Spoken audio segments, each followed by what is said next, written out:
1er janvier 2026. Nouvelle année, nouvelle résolution. Tu dis que cette fois ça sera différent. Tu vas enfin t'y mettre sérieusement. Aller plus régulièrement à la salle. Commencer enfin ce projet que tu rêves de lancer depuis des années. Tu décides de changer pour de bon. Les premiers jours passent et tout se déroule comme prévu. Petit à petit, tu commences à croire que ces nouvelles résolutions sont devenues des habitudes. Puis, sans vraiment t'en rendre compte, quelque chose change. Un jour, tu repousses au lendemain. Pas parce que tu n'as pas le temps, mais parce que tu te dis que ce n'est pas grave. Puis ce jour devient 2, puis une semaine. Tu fais un peu moins souvent. Et très vite, ce qui était clair devient flou. Tu ne vas plus à la salle aussi régulièrement. Tu travailles moins souvent sur tes projets. Tu te dis que tu reprendras plus tard. Et un matin, tu réalises que tu as arrêté. Pas d'un coup, progressivement. Tu penses manquer de discipline, tu penses que le problème c'est toi, mais en réalité, tu fais une grave erreur. Quand tu essaies de te forcer à faire une tâche, c'est une zone très précise de ton cerveau qui s'active, le cortex préfrontal. Cette zone juste derrière ton front est celle qui te permet de prendre des décisions et elle est souvent décrite comme notre réserve de volonté. En 1998, le psychologue Roy Baumeister et son équipe ont décidé de mener une expérience pour tester et comprendre cette zone du cerveau. Pour l'expérience, les chercheurs cuisinèrent de délicieux cookies. Les étudiants furent invités à s'asseoir à table où étaient présentés d'un côté des cookies dégageant une bonne odeur, tandis que de l'autre côté, des radis étaient posés dans une assiette. La moitié des étudiants n'avaient le droit de manger que des radis, tandis que l'autre que des cookies. Les étudiants qui étaient forcés de manger uniquement des radis montraient un énorme comportement de désir envers ces cookies. Malgré cela, aucun d'entre eux n'a enfreint la règle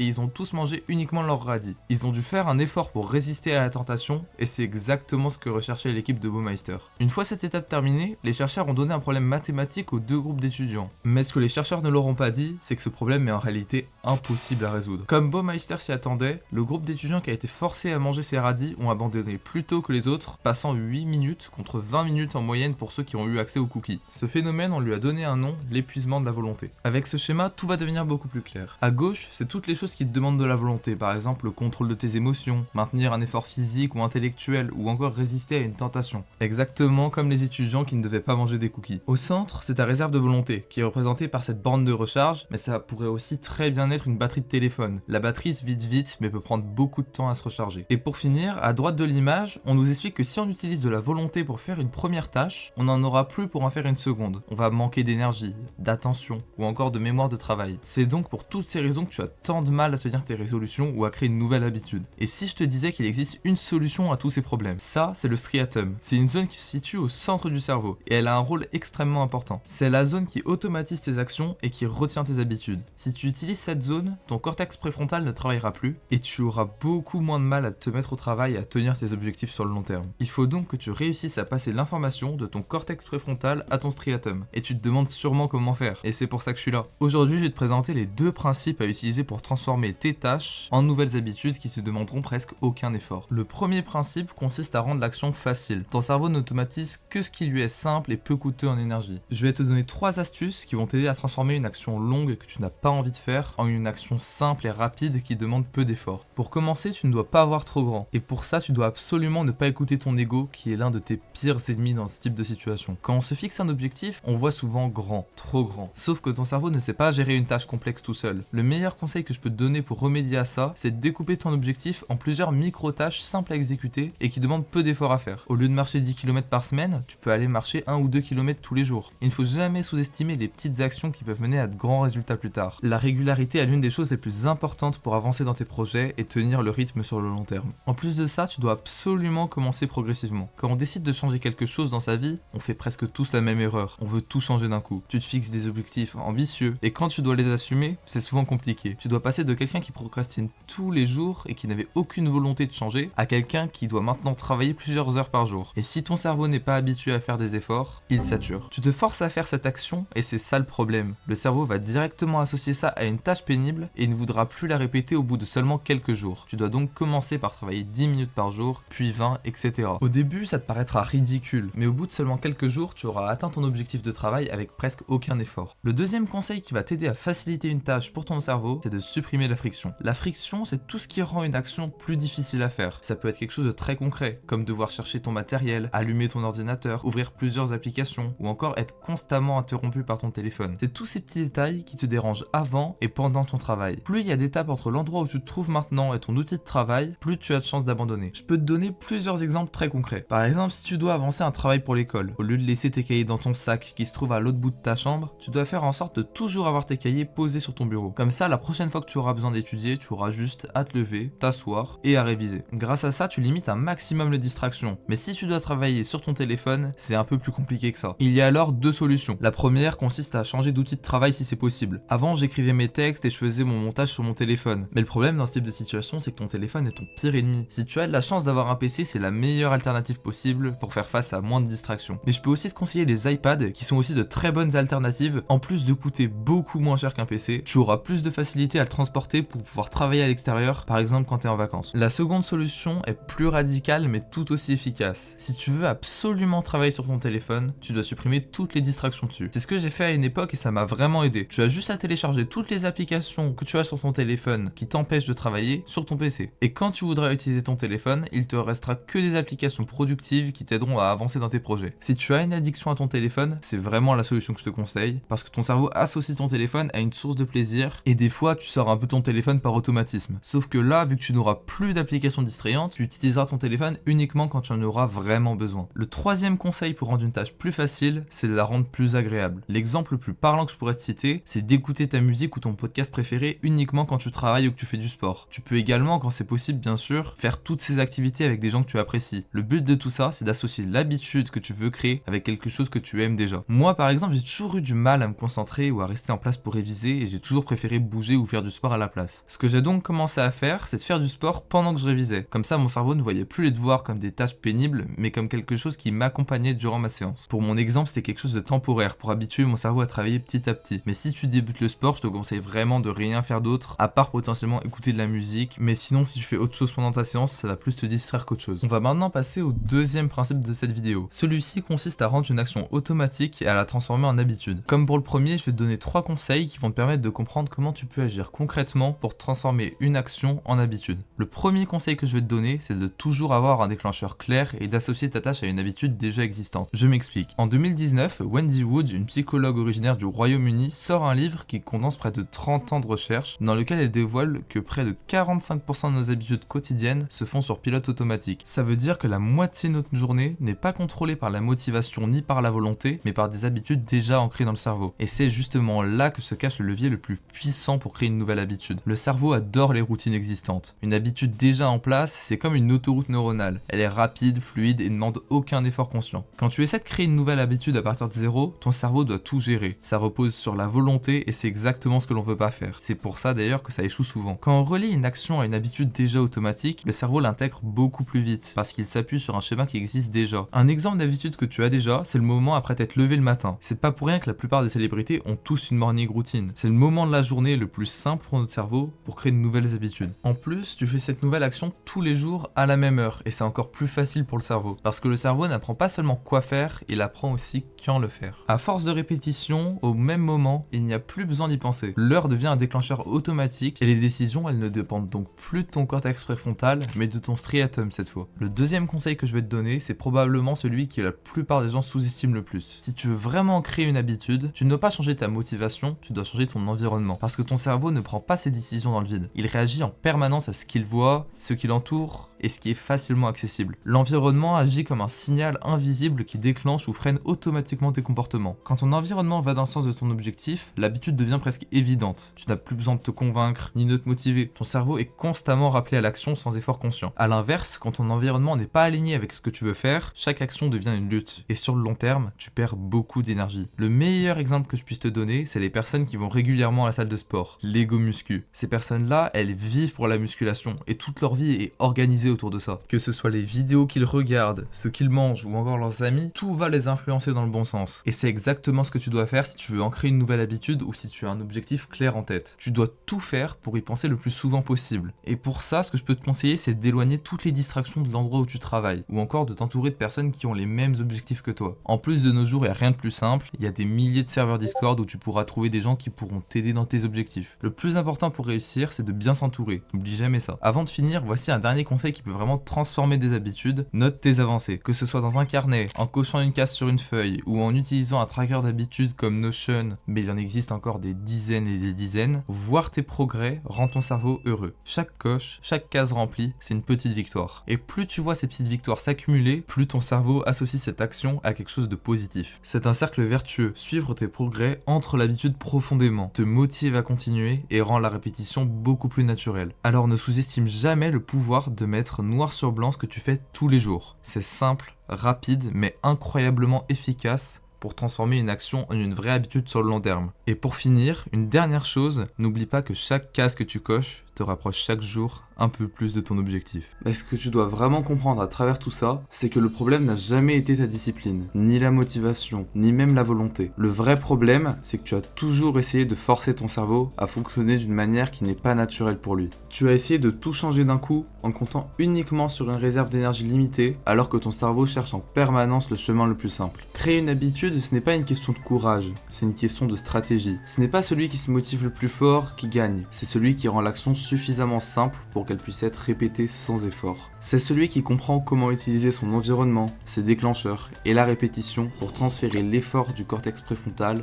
vers le striatum. Parce qu'une fois que l'action devient automatique, tout change. Tu n'as plus besoin de te convaincre, tu n'as plus besoin de lutter contre toi-même. Tu fais simplement ce que tu as l'habitude de faire. Et si tu repenses au 1er janvier, la différence cette fois ne viendra pas d'une motivation plus forte que les années précédentes. Elle viendra du fait que tu auras enfin compris une chose simple. La volonté n'est pas faite pour durer, mais les habitudes, si. Tu n'as pas besoin d'être plus discipliné que tout le monde. Tu n'as pas besoin d'attendre le bon moment. Tu as simplement besoin de rendre l'action assez facile pour qu'elle puisse être répétée, assez claire pour qu'elle ait un déclencheur précis et assez intégrée à ton environnement pour qu'elle devienne presque automatique. Parce qu'au final, ce ne sont pas les grandes décisions qui changent ta vie. Ce sont les petites actions que tu répètes chaque jour sans y penser. Le jour où tu arrêtes de compter sur la motivation et que tu commences à construire tes habitudes intelligemment, tout devient plus simple. Et c'est exactement à ce moment-là qu'une résolution cesse d'être une intention et devient une réalité.